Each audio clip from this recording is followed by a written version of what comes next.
নমস্কার বন্ধুরা, আজ আমি আপনাদের সাথে দুধ পনিরের রেসিপি শেয়ার করব, যেটা রুটি, পরোটা, ভাত, ফ্রাইড রাইস, নান, পোলাও সমস্ত কিছুর সাথে দারুণ লাগে খেতে। আসুন তাহলে রেসিপিটি শুরু করি। তো এখানে দুধ পনির করার জন্য আমি নিয়ে নিয়েছি 200 গ্রাম মতো পনির। সেটাকে আমি টুকরো করে কেটে নেব। আপনারা আপনাদের পছন্দ মতো সাইজ করে বা শেপে কেটে নিতে পারেন, কিন্তু টুকরোগুলোকে একটু বড় আকারে রাখবেন। তারপরে দেখুন, আমি এখানে টমেটো, আদা, কাঁচা লঙ্কার একটা পেস্ট করে নেব। আর এখানে উষ্ণ গরম দুধের মধ্যে আমি কেশর দিয়ে দিয়েছি, সেটাকে একটু নেড়ে নিয়ে সাইডে রেখে দিচ্ছি। এবার গ্যাসে প্যান বসিয়ে দিয়েছি, কড়াই বসিয়ে দিয়েছি। কড়াইয়ের মধ্যে আমি দিয়ে দিচ্ছি সাদা তেল আর 1 চামচ ঘি, আর সামান্য একটু নুন দিয়েছি। দেওয়ার পরে পনিরের টুকরোগুলোকে দিয়ে দিচ্ছি। পনিরের টুকরোগুলোকে একটু বড় সাইজই রাখবেন, খুব বেশি ছোট করবেন না। এবার পনিরটা হালকা লাল কালার হয়ে গেছে, আমি তুলে নিচ্ছি। খুব বেশি ভাজা যাবে না পনিরটাকে, হালকা কালার হলেই তুলে নিতে হবে। এবার আমি পনিরটাকে উষ্ণ গরম জল দিয়ে কিছুক্ষণের জন্য রেখে দিচ্ছি, তাহলে পনিরটা সফট থাকবে। এরপরে ওই তেলের মধ্যে আমি দিয়ে দিলাম গোটা গরম মশলা। দেওয়ার পরে দিয়ে দিচ্ছি টমেটোর পেস্টটা। দেওয়ার পরে একটু নাড়াচাড়া করে নিয়ে আমি এর মধ্যে দিয়ে দিচ্ছি পরিমাণ মতো নুন আর কাশ্মীরি লঙ্কা গুঁড়ো, গোলমরিচ গুঁড়ো দিয়ে আবারও একটু নাড়াচাড়া করে নিচ্ছি।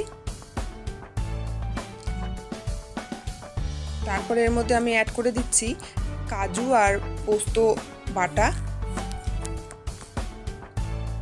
আবারও আমি 2-3 মিনিট ভালো করে নেড়ে চেড়ে নিচ্ছি। একটু সামান্য জল দিয়েছি এখানে, মশলা ধোয়া জল। খুব বেশি জল এখানে ইউজ হবে না এই রান্নায়। নেড়ে চেড়ে নিয়ে তারপরে আমি দিয়ে দিচ্ছি 1 চামচ চিনি। চিনি দিলে কিন্তু টেস্টটা খুব সুন্দর হয়। আপনারা যদি না দিতে চান তাহলে স্কিপ করে যেতে পারেন। তারপরে মশলাটা কষানোর পরে আমি এটা পনির যেটা ভেজে রেখেছিলাম সেটা দিয়ে দিচ্ছি। পনিরটা কি সুন্দর সফট হয়েছে দেখুন। দিয়ে আবারও 2-3 মিনিট ভালো করে নেড়ে চেড়ে নিয়ে আমি এটাকে ঢেকে দিচ্ছি 5 মিনিটের জন্য। দেখুন সাইড থেকে কি সুন্দর তেল ছেড়ে এসছে, তার মানে আমার কিন্তু মশলাটা খুব সুন্দরভাবে কষানো হয়ে গেছে। এবার আমি দিয়ে দিচ্ছি কাসুরি মেথি, একটু ক্রাশ করে দিয়ে দিলাম, দিয়ে নাড়াচাড়া করে নিচ্ছি। এরপরে আমি এটাতে অ্যাড করে দেব যে কেশর ভিজানো দুধটা ছিল সেটা। নাড়াচাড়া করে নিয়ে আমি এখানে দিয়ে দিলাম 1 চামচ গরম মশলা গুঁড়ো, দিয়ে আমি 2 মিনিটের জন্য ঢেকে রেখেছিলাম। আমার কিন্তু দুধ পনির রেডি হয়ে গেছে, আমি সার্ভ করে দেব। আপনাদের এই রেসিপিটি কেমন লাগলো? ভালো লাগলে প্লিজ লাইক, শেয়ার, কমেন্ট করবেন, আমার পাশে থাকবেন। যারা নতুন বন্ধু আছেন এখনও আমার চ্যানেলটিকে সাবস্ক্রাইব করেনি, প্লিজ আমার চ্যানেলটিকে সাবস্ক্রাইব করে আমার পাশে থাকবেন। আবারও দেখা হবে নতুন আরেকটি রেসিপিতে। থ্যাংক ইউ, ভালো থাকবেন, সুস্থ থাকবেন।